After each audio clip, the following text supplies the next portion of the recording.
Odu, Odu, and the Ifa concept of history, and the Ifa concept of history. Part 2, the journey from Orun, the journey from Orun.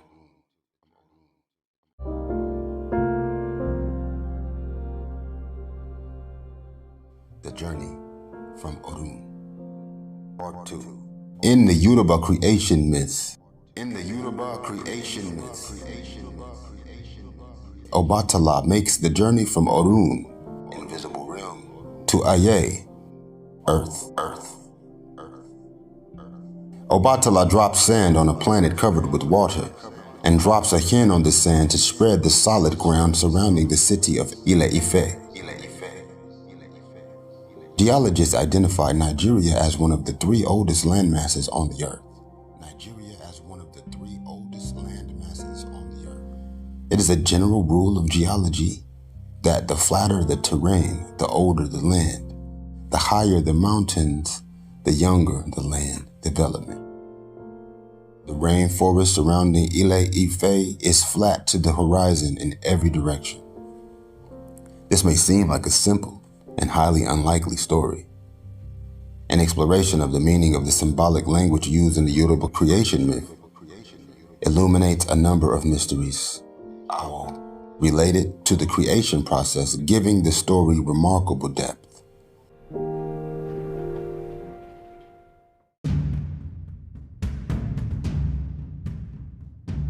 Astrophysics, the study of the creation of the universe, has calculated the amount of matter needed to be present in the universe to have effectively generated the galaxies created by the Big Bang, the explosion giving birth to the visible universe.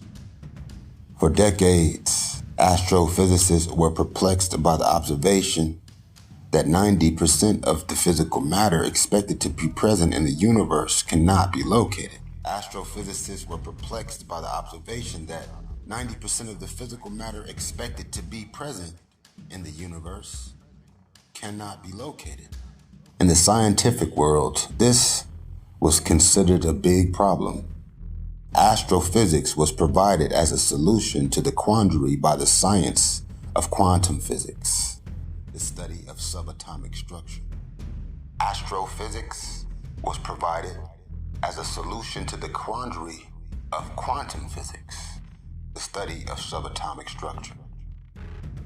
Studies of the patterns created by colliding subatomic particles clearly showed the building blocks that physical matter appeared and disappeared under a variety of circumstances.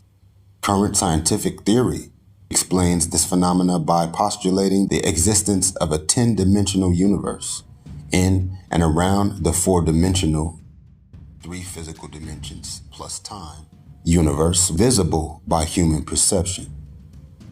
According to quantum physics, matter flows between the 10 dimensions, making the overwhelming mass created by the Big Bang invisible in the arena occupied by human life and visible by human perception. Ifa says Orun, the invisible realm, has 7 dimensions. The number is different. The concept is the same. To understand the concept of a multidimensional universe requires some understanding of the structure of matter. In the Western world, matter was considered a solid grouping of atoms, based on ideas developed by early Greek philosophers. Isaac Newton formalized this idea into a scientific theory. In 1867, William Thomas rejected the Newtonian description of atoms as infinitesimally small hard bodies with physical mass. Thomas postulated the theory of the vortex atom, which he described as a whirlpool of ether, meaning patterns of energy having no solid mass. Thomson's vision is based on the premise that everything in the universe is a manifestation of essential components of light. This became the foundation for Einstein's theory of the conservation of matter, the idea that nothing in the universe is created or destroyed, simply transformed. In Ifa, the idea of the conservation of matter is expressed in the single notch and double notch lines used to mark the verses of Odu sacred scripture used in Ifa divination. The single lines symbolize light and the double lines symbolize dark. This is not a polarity between good and evil. It is a polarity between expansive Ashe, called light or radiation, and contractive Ashe, called matter.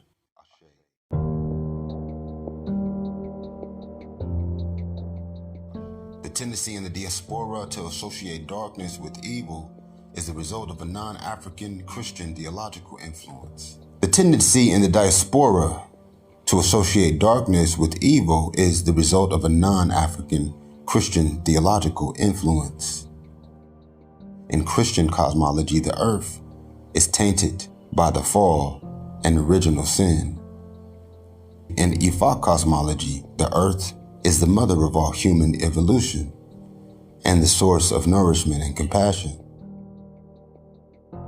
In 1873, James Clerk Maxwell used the Thomson model of the atom to unite the available data on light and magnetism into an electromagnetic theory of light vibrations, based on the premise that three-dimensional physical phenomena, including human consciousness, is dependent on higher dimensions of reality. He created a mathematical model of the universe based on the theory that light and gravity were untied as a single form of energy in the invisible fifth dimension outside of time and space. He referred to this invisible energy source as ether. In Ifa, this invisible energy source is called Ashe. Ashe.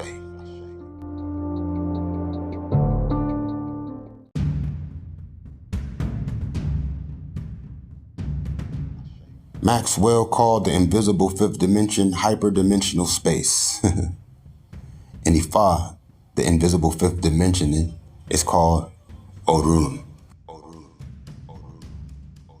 In a book titled The Ether, published in 1876, Maxwell summarizes the implications of this theory. Whether this vast, homogeneous expanse of isotropic matter, the ether, is fitted not only to be a medium of physical interaction between distant bodies and to fulfill other physical functions of which perhaps we have as yet no conception, but also, as the authors of the unseen universe seem to suggest, to constitute the material organisms of beings exercising functions of life and mind as high or higher than ourselves of all is present is a question for transcending the limits of physical speculation. In somewhat convoluted language, Maxwell is suggesting that the condition of the visible physical universe is dependent on the influence of conscious beings existing in invisible dimensions of the universe. Yeah. Word. In somewhat convoluted language, Maxwell is suggesting that the condition of the visible physical universe is dependent on the influence of conscious beings existing in invisible dimensions of the universe. Ifa calls these beings Orisa. He is also saying the invisible dimension is the source of all forms of consciousness. In Ifa cosmology, theory of the structure of the universe, the source of spirit of consciousness is called Obatala. The idea of spiritual beings influencing the shape and development of the physical world is not popular in the Western scientific community. Once you introduce the idea of spirit into scientific equation, you undermine the vision of being able to dominate and control nature. And this in turn demolishes the concept of privilege based on the belief in the intrinsic value of survival of the fittest. Maxwell's theory was a threat to the entire Eurocentric worldview. Maxwell passed away at an early age, and one of his peers, Oliver Heaviside, rewrote all of his equations, eliminating the references to a fifth-dimensional reality. Current academic references to Maxwell's work are based on Heaviside's rewrite, and the original mathematical formulas have largely been ignored and are extremely difficult to locate. Richard Hoagland, in an article on his website, summarizes the implications of Maxwell's original theory. This discovery contains major implications, not only for past geophysics and terrestrial evolution, but for future geological and climatological events, Earth changes, as some have termed them. These may be driven not by rising solar interactions, but by products of terrestrial civilization, accumulating greenhouse gases from burning fossil fuels, but by this same hyperdimensional physics. If so, then learning a lot more about the mechanisms of this physics, and quickly, is a critical step toward intervening and eventually controlling our future well-being, if not our destiny, on and off this planet. In other words, an understanding of hyperdimensional physics would eliminate the world's dependency on petroleum and could be used as a limitless source of free electrical energy as proposed by Nikola Tesla based on Maxwell's equations.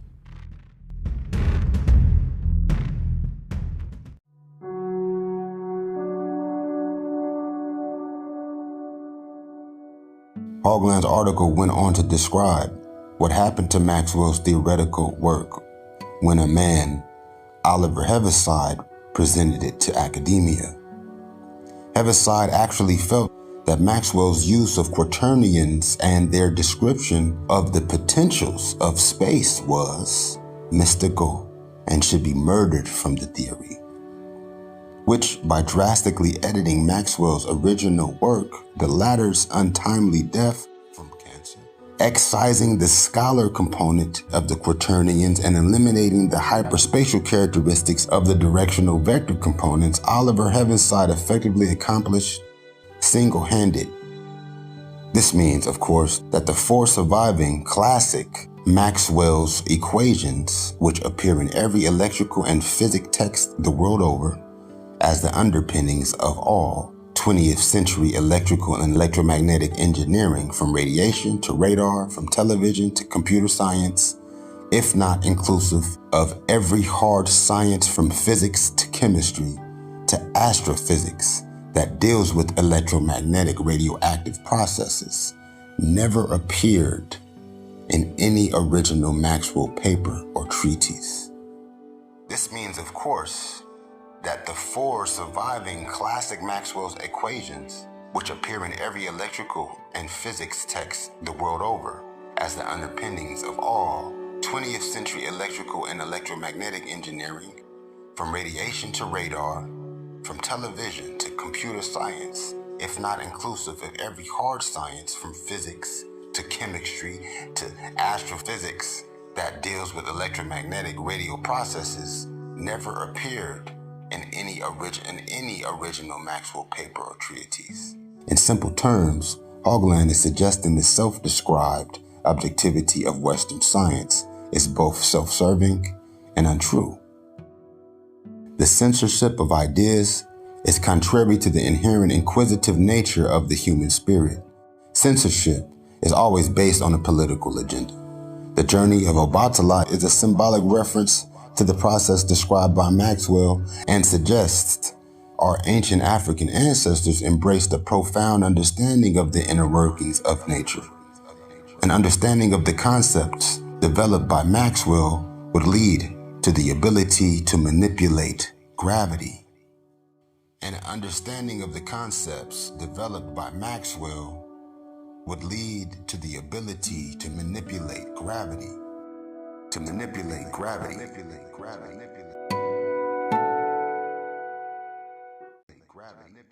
Some of the blocks used to build structures in Africa weigh 1,000 tons. Some of the blocks Some of the blocks used to build structures in Africa weigh 1,000 pounds or 1,000 tons, which is 1,000 pounds. So that's 1,000,000 pounds. Some of the blocks used to build structures in Africa weigh 1,000 tons, which is 1,000,000 pounds. All right. All right. How many ounces is that? That's a lot. That is the equivalent mass of two 747 airplanes. That is the equivalent mass of two 747 airplanes. That's kind of heavy. That's kind of heavy. But even those fly in the air. I like how you did that. I see what you did there. The pulling stones with ropes using human labor model does not work because no rope invented in the history of life on Earth can pull 1,000 tons without snapping. The evidence suggesting ancient Africans were able to manipulate gravity is extensive, to the point where it is useless to argue with those who cannot see the obvious.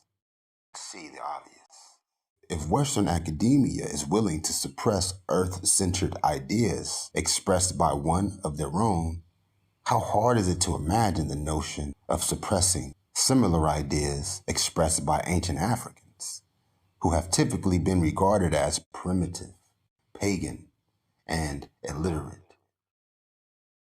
In the 1960s, science developed highly sophisticated telescopes and discovered that planets in our solar system reflected light in the infrared spectrum from internal energy sources.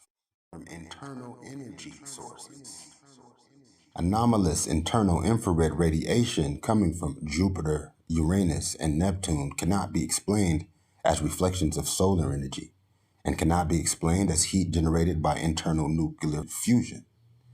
The data shows these planets clearly radiate more energy into space than they absorb from the sun.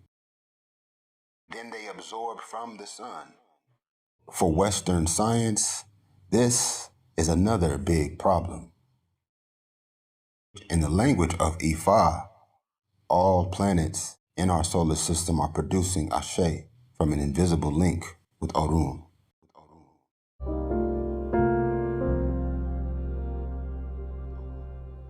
Hyperdimensional physics, as currently explained by Richard Hoagland, describes interdimensional openings that exist at specific places in the structure of every solar and planetary sphere.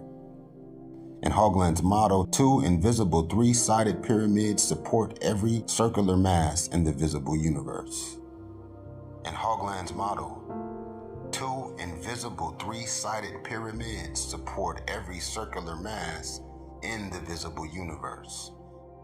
One pyramid has its apex at the North Pole, and the foundation is at 19.47 latitude, below the equator. The other pyramid has its apex at the South Pole, with its base at 19.47 latitude, above the equator. Approximately half the mass of each pyramid overlap. A two-dimensional drawing of this formation creates what is commonly referred to as either the Seal of Solomon or the Star of David. An older version of this same symbol is found on some of the stone structures in Luxor, Egypt. There are 8 points where the edges of these two pyramids touch the surface of the sphere. Hoagland identifies these 8 points as interdimensional windows and the source of the otherwise unexplained energy coming from the planets in the solar system.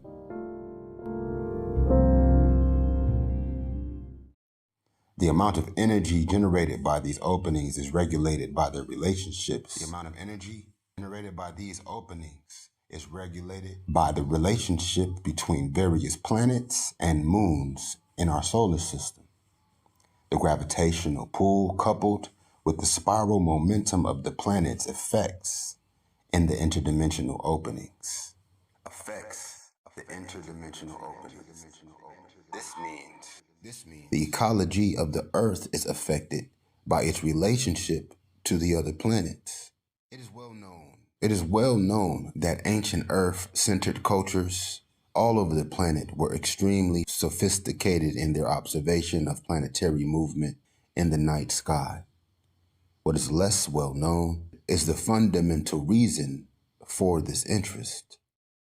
Ashe, or interdimensional radiations coming from the 8 contact points of the internal grid, cover the surface of the Earth in a grid pattern called dragon lines, serpent lines, ley lines, and various other names. The place where these lines cross, especially where they cross over underground water systems, were identified by the ancients as power spots. Sacred places used for regeneration, healing, and spiritual elevation.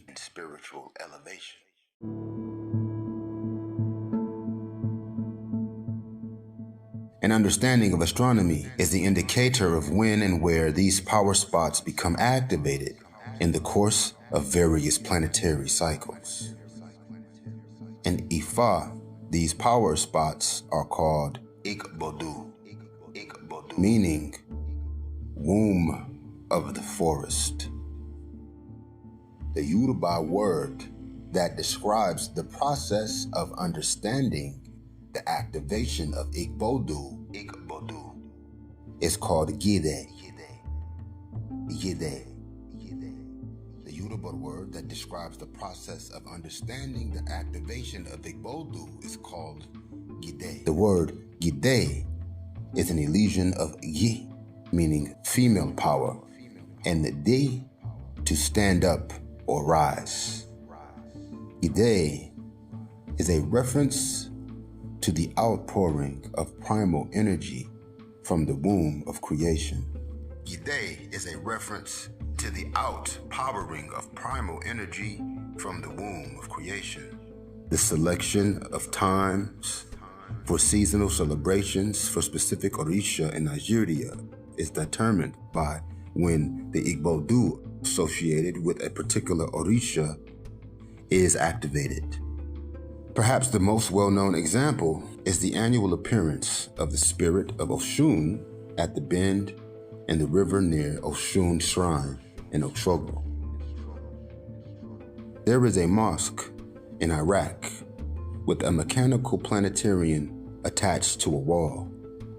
The planets on the wall move to mirror the actual position of the planets in the night sky on any given day. Next to the planetarium and attached to it by a series of gears are 8 square windows in vertical rows of 4. The windows expose either a single line or a double line in relationship to the movements of the planets. This mechanical model produces the 8 marks used in Ifa divination. These marks are used throughout Africa and were preserved in Egypt by the Essenes and the Sufi. Both the Essenes and the Sufi used these patterns for systems of divination related to their own sacred scriptures. The mosque in Iraq is a glimpse into the past and the cosmological principles at the foundation of the symbolism found in Africa, based in African-based systems of divination. The transference of Ashe is not limited to large spherical stars and planets. It also occurs on the subatomic level. A clear example of the movement between dimensions occurs when iridium is subjected to extremely high pressures or temperatures in a furnace. At predictable temperatures, 56% of the mass weight of any given sample of iridium disappears. When the iridium cools, it returns to its original physical weight. This can only be explained as an interdimensional transference of physical matter. This can only be explained as an interdimensional transference of physical matter.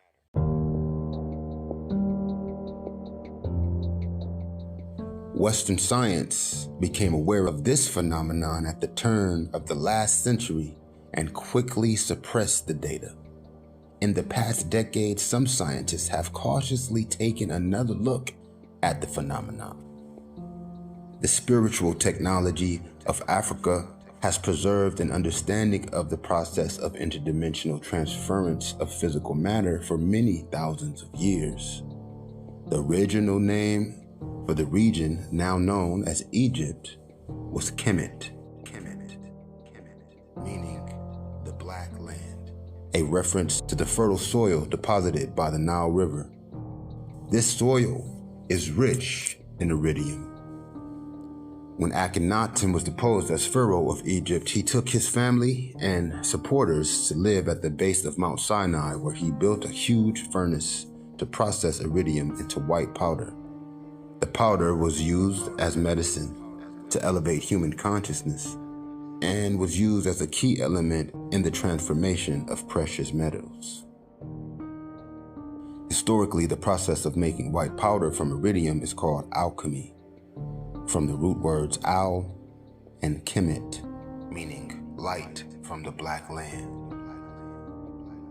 In traditional Egyptian religion, the white powder made from iridium was ingested for 30 days, followed by a 10-day fast as part of initiation process.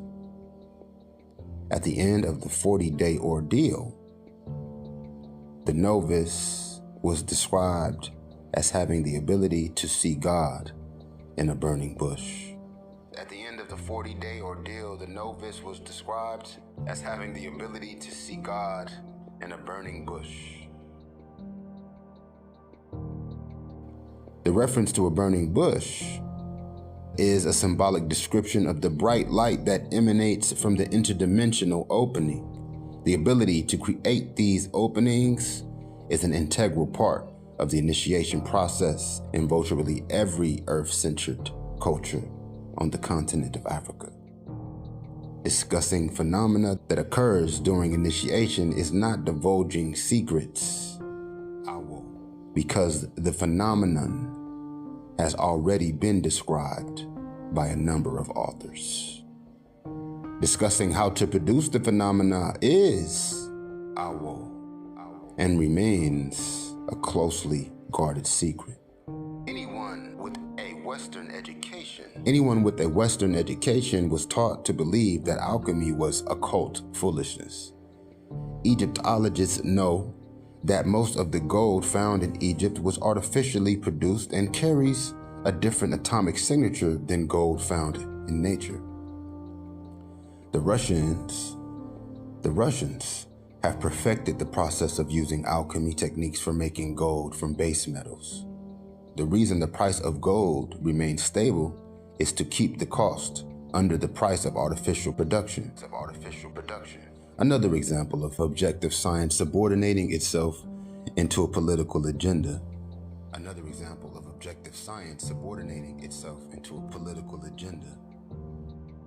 The Egyptian Pertem Heru, the Book of Coming Forth by Day, translated by Budge, contains the following passages.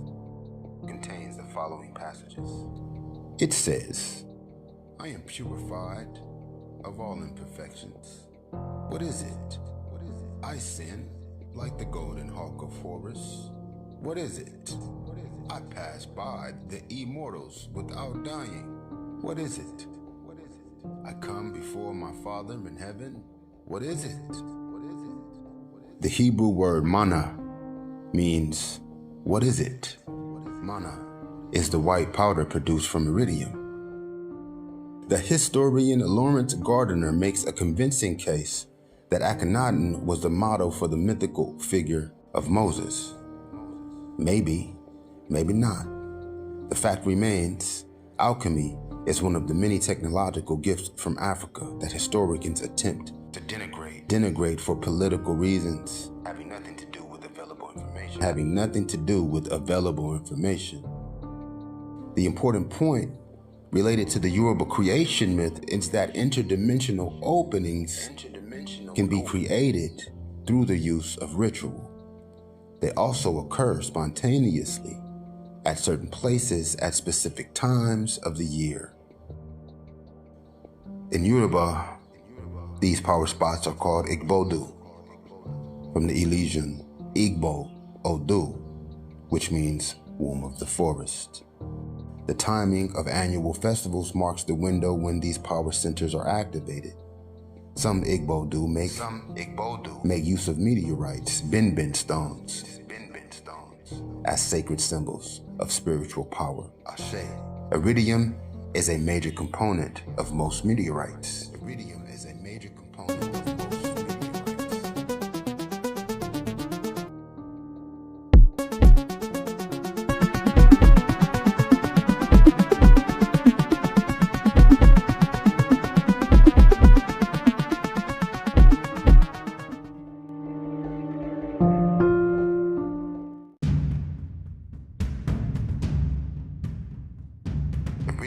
a major component of most meteorites. Some readers will find the material in this article difficult to believe or to accept and are possibly unfamiliar to their understanding of Ifa. There is an unfortunate tendency in the rapidly growing Ifa community in the United States to believe the notion that initiation makes a person wise. Initiation is merely permission to study. The integration of information and experience is foundation of wisdom. The integration of information and experience is foundation of wisdom. There is also a tendency in the U.S. to dismiss the value of elders and to dismiss the need for formal training. There are even Ifa communities who negate the value of Yoruba culture and the need to integrate formal prayers and traditional songs into the Ifa ritual process. This painful manifestation of ignorance seems to be predicated on a lack of understanding of the purpose and function of traditional African spiritual training. It also reflects a total lack of understanding of the tools needed to access Orun. Malidoma Somé, in his book Of Water and Spirit, states clearly the reasons for embracing the wisdom of the ancestors. What we see in everyday life is not nature lying to us, but nature encoding reality in ways we can come to terms under ordinary circumstances. Nature looks the way it looks because of the way we are. We could not live our whole lives on the ecstatic level of the sacred. Our senses would soon become exhausted and the daily business of living would never get done.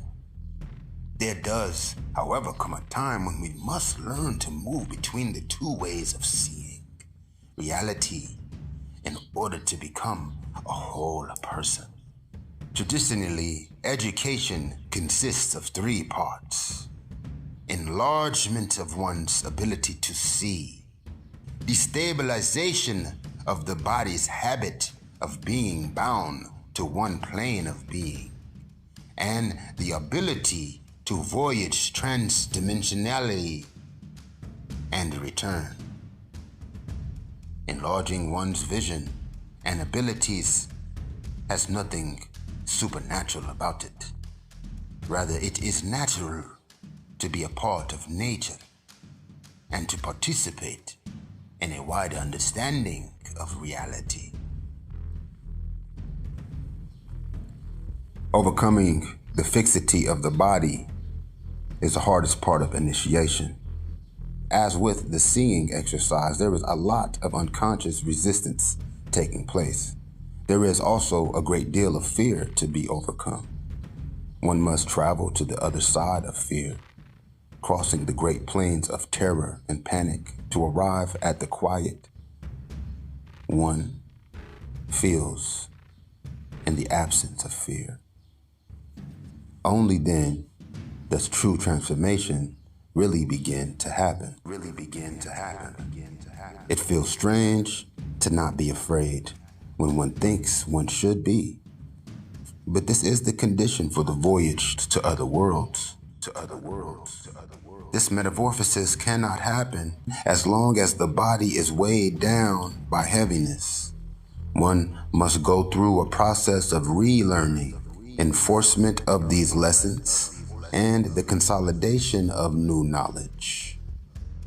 This kind of education is nothing less than a return to one's true self, that is, to the divine within us. American culture makes a serious and vicious attack on notions of pride, self-esteem, and the idea that each and every one of us is a good and blessed person by virtue of our undeniable connection with the source of creation. Too often, initiation is seen as a way to buy a quick fix to complex and deeply painful social and personal wounds.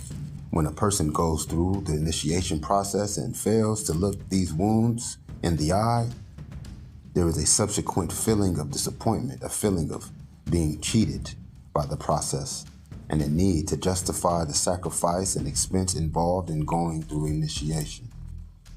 Instead of understanding initiation as permission to begin the process of learning, there is a false assumption that initiation will eliminate all personal problems in the future.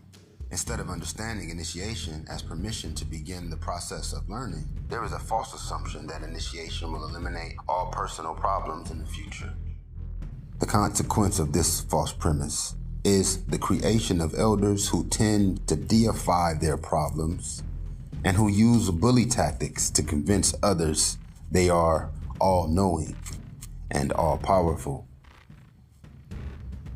Malidoma presents an alternate view.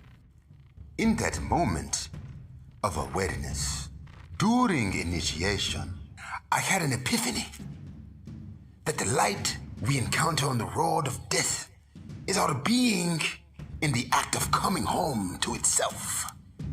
I understood that light is our natural state, but that we human beings must help each other as we move toward the shores of light. We must be born and die many times to reach the light. And 10,000 years can pass in a flash. Being the light is knowing we must get others into it. The soul that has already attained perfect enlightenment returns to life in compassion to help others along their journey. The light is where we belong. Everyone who is not in the light is looking forward to being there. So we leave the light to go and experience the need for light, and thus come back to it anew.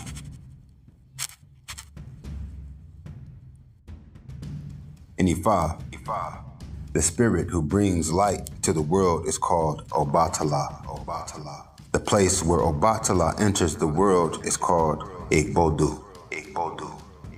When we enter Igbodu, we have an opportunity to travel back to that place from which we came. In order to place both feet on the road back to source, we need a key to open the door blocking our access to Orun. The key is called Egbe, meaning the heart of our ancestors. The heart of our ancestors is a symbolic reference to a concept that is known in English as courage. The heart of our ancestors is a symbolic reference to a concept that is known in English as courage. The key is called Egbe.